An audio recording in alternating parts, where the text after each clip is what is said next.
How to start a startup. Firstly, why should you listen to me? I'm just a YouTuber. That's how you guys look at me, but I've never looked at myself as just a YouTuber.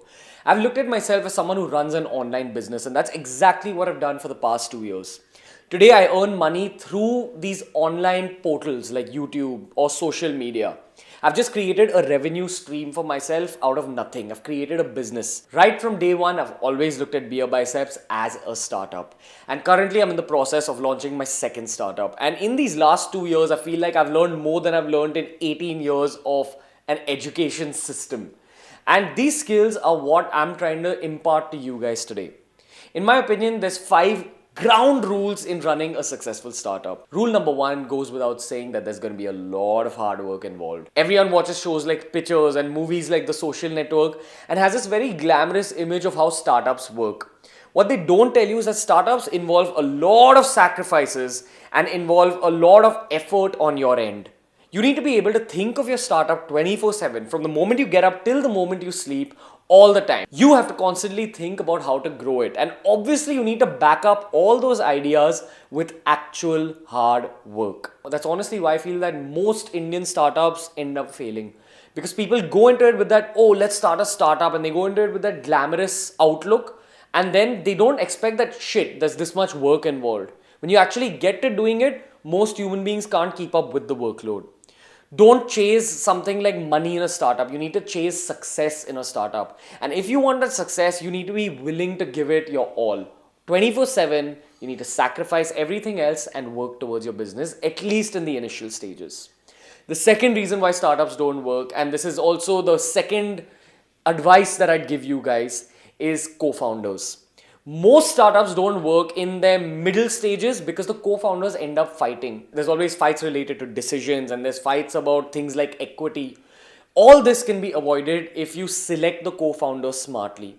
The rule with selecting co-founders is that you should know your co-founder inside out. You should know their strengths, you should know their weaknesses, and you should be able to answer this golden question. Do you fill their gaps and do they fill your gaps? If the answer is yes, that's your ideal co-founder. You need to know them inside out. You need to be able to predict how they'll react in different situations in the future. And most importantly, you need to have them to have your back. Startups involve taking tasks and dividing it amongst people. You need to be able to tell that your co-founders will be able to handle the task, and even the tasks you're given, you need to be able to handle them. You can't throw your tasks onto each other. That's not how it works. You need to be able to trust your co-founder. You need to know them inside out. And most importantly, they need to be your friend. Choose friends as co-founders. Don't just choose random people. When I started BeerBiceps, so many people offered me these fitness startup roles and I rejected all of them for this exact reason. I barely know you, bro. I can't work with you. If you want to work with someone, you need to know them inside out. The third rule when it comes to startups is kind of related to that first glamour rule. Everyone wants to start a startup for the sake of being in a startup, for all that fame that will come eventually. So they go out brainstorming about business ideas. A few friends will get together and say, hey man, let's launch a startup. Then one guy will go, okay, what do we launch it in? And the first guy will go, let's launch it in so and so. And they'll brainstorm about it. That's not how the greatest business ideas are built. The greatest business ideas are built by themselves. The idea will come to you from the external world. One day an idea will come your way that will be so obvious to you, you'll realize that this is an obvious gap in the market that you can possibly fill. That's what you need to remember. The founder of Uber didn't start Uber for the sake of starting this multi-billion-dollar cab company. He realized that the current system of cabs in the world isn't efficient. You have to pay in cash and you have to wait at certain places to get a cab. But he started Uber where you don't have to pay in cash and you can get the cab anywhere else. He filled a gap in the market. He realized that the answer is so obvious, so why isn't there a business related to this question? That's how you got to look at it. Do not brainstorm about business ideas. They'll come to you from the external world. The fourth rule is the backbone of running a startup, which again, many people before entering the world of startups, they look past this particular rule. It's about executing on ideas and executing on tasks. It's very easy to have a few beautiful ideas in your head, but it's another whole ball game to actually execute on tasks. If you have an idea about running a startup in your head, remember it always boils down to short-term tasks. Any long-term goal is about short-term goal. Divide that short-term goal into sentences and write those sentences on paper. get to executing them.